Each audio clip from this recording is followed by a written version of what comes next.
This stuff over here is my brown potash that I've been working with for days, and it's really difficult to get this stuff to dry. It just keeps absorbing moisture from the air. But I can tell you I've tasted this, and this is potash that tastes like shit. So I'm still collecting. I'm going to go ahead and finish up all that potash extraction, then I'm going to try to do something with the potash. The defining characteristic of my brown potash is that I cannot turn it white, and B, I cannot get it dry. Every time it gets dry, it just gets wet again. Here's my second batch of what I'm calling my white potash, and it's not quite white. It's got a little bit of a color to it, but it tastes like shit. So that's potash, and I'll just keep making more.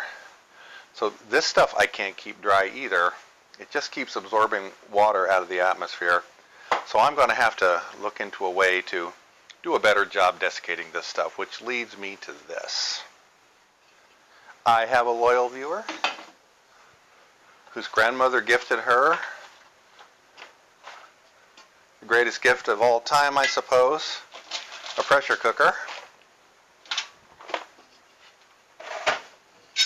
There it is, heavy gauge aluminum. And my thought is, if it'll handle pressure, I'm going to see if it'll handle vacuum. Look at that, recipe and instruction book. Is that nice or what?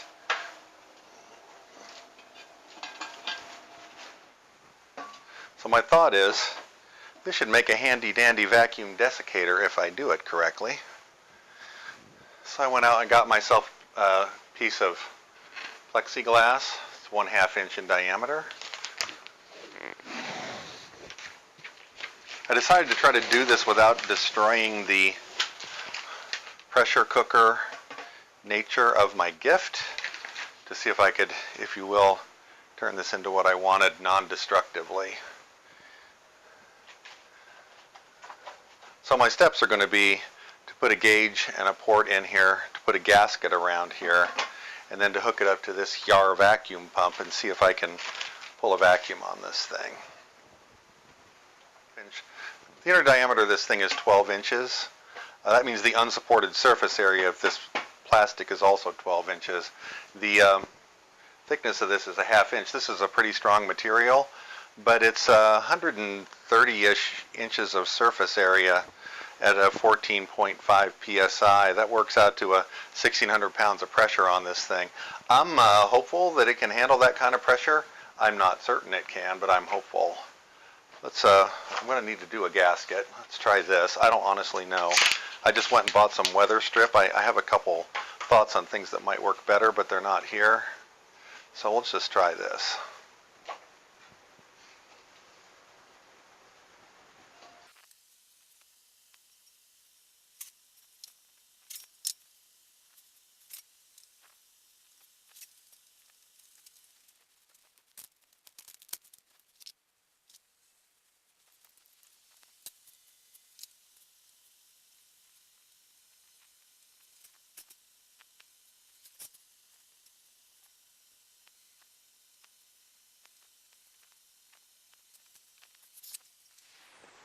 Okay, so let's drill some holes. I have a feeling I'm getting ready to totally screw this up. I'm supposed to drill a 29/64 hole, and of course I don't have that. I've got a 3/8, so I'll try this. If it doesn't work, I'm off to the hardware store.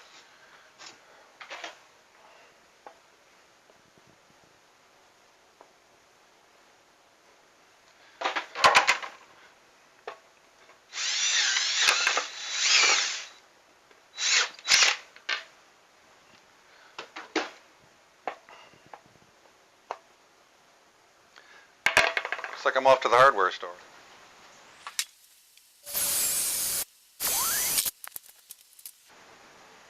.29/64.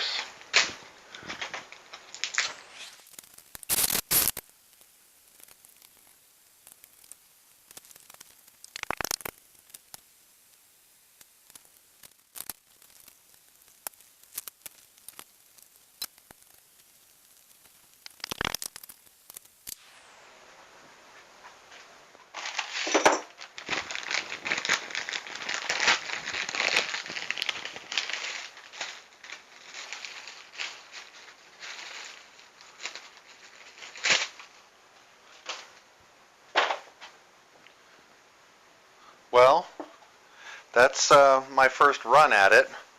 Let's put something in it and try evacuating it and see what happens.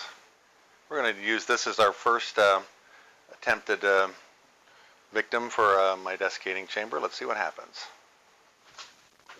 All right, let's see what happens.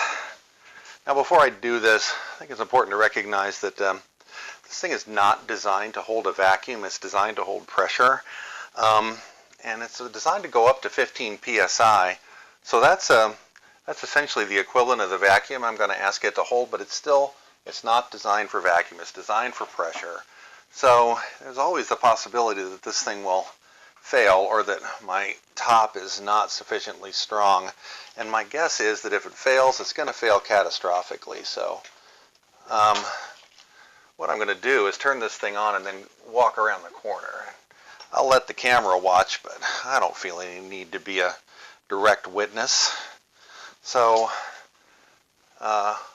pretty sure I don't have particularly good seal, and that I probably won't be able to pull a really strong vacuum, but I think I'm going to pull a pretty good one, and if it lets go, I don't want to be in the shrapnel.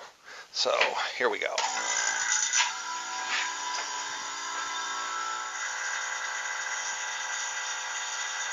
My gauge measures in inches of mercury. I'm down around -20. Normal atmosphere is about 30 inches of mercury, so I've taken about 2/3 of the atmosphere out. Let's see if it goes down any lower. Down around -25 inches of mercury. That's a reasonably good vacuum.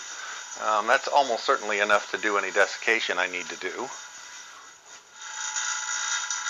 Yeah, I'm pulling about 28 inches of mercury. That's pretty good. Let's try turning it off and see how long it holds that.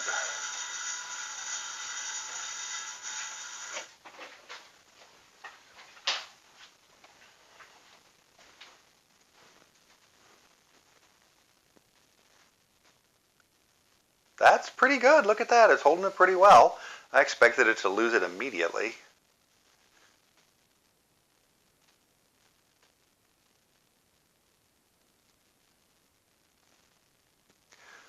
So I'm leaving for a while. I'll be gone about 3 or 4 hours. When I come home, we'll see whether or not it's still holding a vacuum. So I have to say, this is actually pretty impressive. I shut this pump off 16 hours ago, and this device held vacuum pretty much the entire time. So one of the things I notice is I don't have a good way to recompress this. So I guess I'm gonna have to get a valve. For now, I'll just do it this way.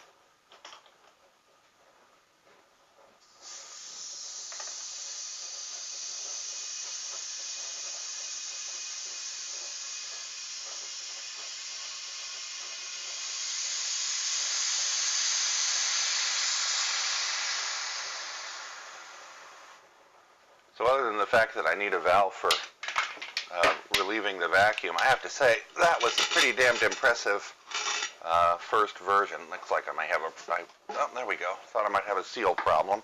Let's see what we got here. At least in theory, we should be pretty dry because no air, no water. It's actually got some liquid still in it. It does make one wonder if perhaps it's actually just got a component that is liquid at room temperature. I think I'll go put it in the freezer and see if that changes the complexion.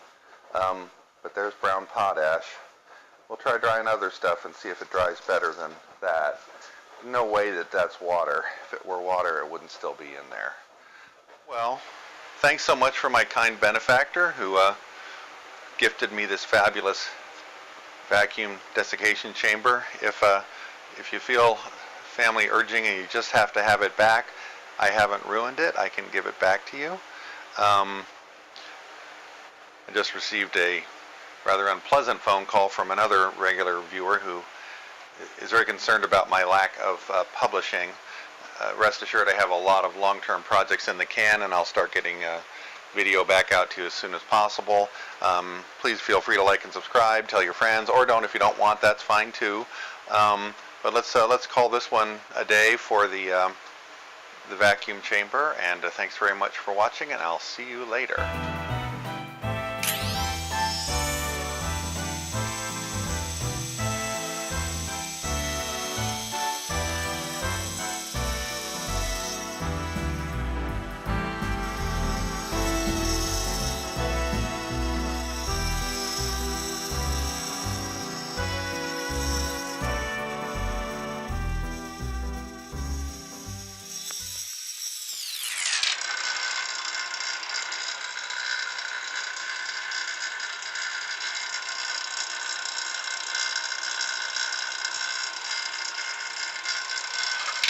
Wow, look at the concavity on that thing. The center of that disc is down at least half a centimeter. But it's not broken, so I guess we're okay.